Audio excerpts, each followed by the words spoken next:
Jamais sans la grâce, une dévotion matinale qui vous connecte à la pensée de Dieu et vous donne la provision du ciel au quotidien. Bonjour chers amis, chers internautes, nouvelle journée, nouvelle provision, bienvenue dans cette dernière dévotion de cette semaine et je crois que ce matin nous allons lire pour la dernière fois les versets 23 et 24 et Dieu voulant la semaine prochaine nous allons aborder le verset 25 pour aussi faire le résumé par rapport à ce que nous appelons la Sainte Seine ou le repas du Seigneur. Père, merci pour ta fidélité durant cette semaine, merci pour ces mots, ces paroles d'encouragement, les questions, les commentaires de nos internautes, que ce soit ceux qui interviennent sur notre chaîne YouTube, que ce soit ceux qui interviennent sur notre groupe, notre forum, WhatsApp ou Telegram. Peu importe le canal, je te prie pour chacun ce matin. Peut-être qu'il y a des gens qui traversent le brisement en ce moment même.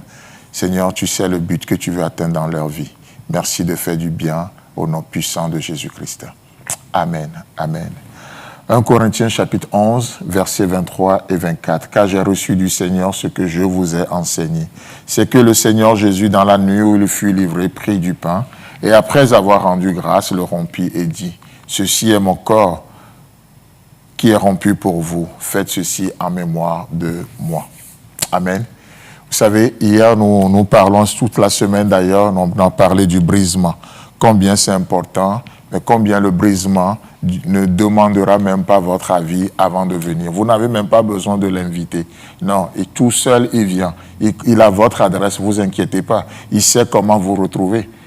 Il sait. Et parfois, Dieu va se servir ou de tellement de choses. Parfois d'une situation ou d'une personne, d'une parole non contrôlée, d'un ami ou d'un frère, d'une sœur. Il y a tellement de moyens que Dieu se sert pour faire cette œuvre de brisement dans nos cœurs, dans nos vies, n'est-ce pas? Mais malheureusement, combien aussi on peut s'attaquer à la méthode que Dieu utilise. Dieu, ça ne justifie, ça ne dédouane pas l'homme. Mais vous savez quoi? Au travers des faiblesses des hommes, des uns des autres, Dieu se sert aussi de ça pour faire une œuvre dans nos vies, dans nos cœurs. Pourquoi Dieu permettrait que telle personne te parle mal? Pourquoi Dieu permettrait que tu parles à telle personne et il ne répond pas? Pourquoi? Il y a tellement de questions qui n'ont pas de réponse. Mais est-il que Dieu travaille? Jésus-Christ va le dire, n'est-ce pas? Jusqu'à présent, mon Père est à l'œuvre et moi aussi j'agis. La Trinité est à l'œuvre, la Trinité agit.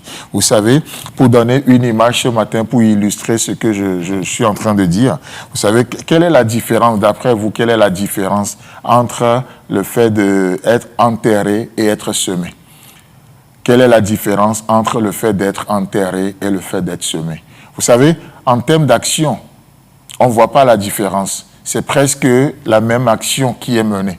D'accord? On fait un trou ou voilà, on creuse un trou, on enterre.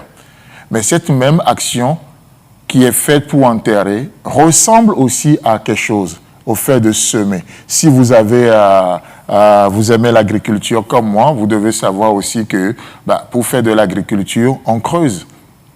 On creuse. Donc l'action est le même, mais le but est différent. L'action est le même, ou est la même, pardon, mais le but est différent. Enterrer et semer, c'est la même action, mais c'est deux buts différents. Pourquoi? Parce que ce qui est semé pousse, ce qui est semé est récolté plus tard. Mais ce qui est enterré, c'est mort, c'est fini. Vous voyez? Et c'est là, je me dis, mais Dieu fait bien les choses. Et parce que le monde veut nous enterrer, le monde veut t'enterrer, ce que le monde ne sait pas, c'est que nous sommes des graines. Ils pensent nous enterrer, mais en réalité, ils nous ont semés. C'est ce que Joseph va dire à ses frères, n'est-ce pas? Vous avez projeté de me faire du mal, vous êtes résolus à m'enterrer, en d'autres termes, à finir avec moi. Mais Dieu, oh j'aime bien cette expression, vous avez planifié de me faire du mal, mais Dieu l'a changé pour que nous voyions ce jour glorieux. Combien de fois la vie n'a pas voulu en finir avec nous? Combien les méchants, combien le diable et ses démons ne sont pas déchaînés dans le but d'en finir avec nous? Mais Dieu, le diable a voulu finir avec Job, mais Dieu, et Job va avoir une double bénédiction. Et je prie que ce soit ton cas également, au nom puissant de Jésus. Là où les hommes ont planifié de t'enterrer, que ça soit juste une semence pour que tu puisses porter du fruit, beaucoup de fruits et des fruits qui demeurent. Que Dieu te bénisse. Amen. Si vous avez aimé cette émission, parlez-en à vos amis. Parlez-leur du message de la grâce et de ce qu'il fait dans vos vies. Pour un sujet de prière, une question ou pour devenir partenaire, contactez-nous au 00229 94 75 80 20. Que Dieu vous bénisse et à la prochaine. En attendant, pensez avec Dieu.